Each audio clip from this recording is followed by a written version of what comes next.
Every classroom has one. The self-appointed guardian of academic bureaucracy. The person who treats the syllabus like a sacred, binding contract.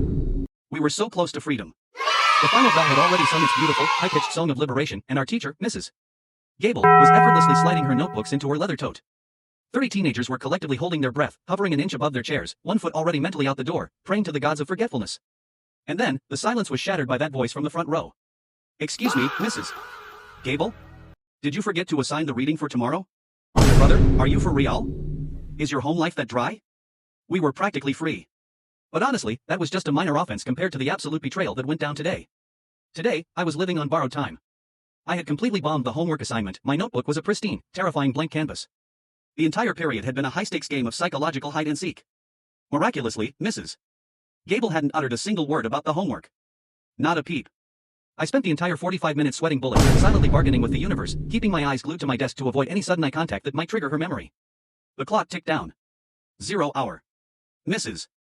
Gable stood up, neatly stacking her papers with a satisfying thwack. A collective, unspoken sigh of relief rippled through the rows. We had done it. We had survived. I could already feel the heavy knot in my stomach beginning to untie itself. Then, a hand shot up into the air, slicing through our shared euphoria. Along with it came that smug, insufferable grin. Wait, Mrs. Gable. Weren't we supposed to hand in our essays today? Aren't you going to collect them? The temperature in the room dropped to absolute zero.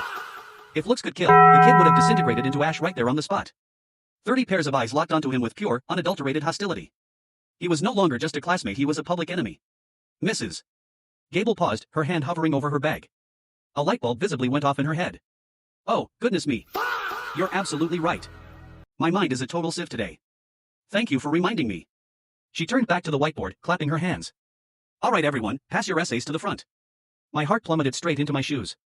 I looked at the back of his head, utterly bewildered. What drives a person to do this? Who willingly chooses to be the villain of the story every single day?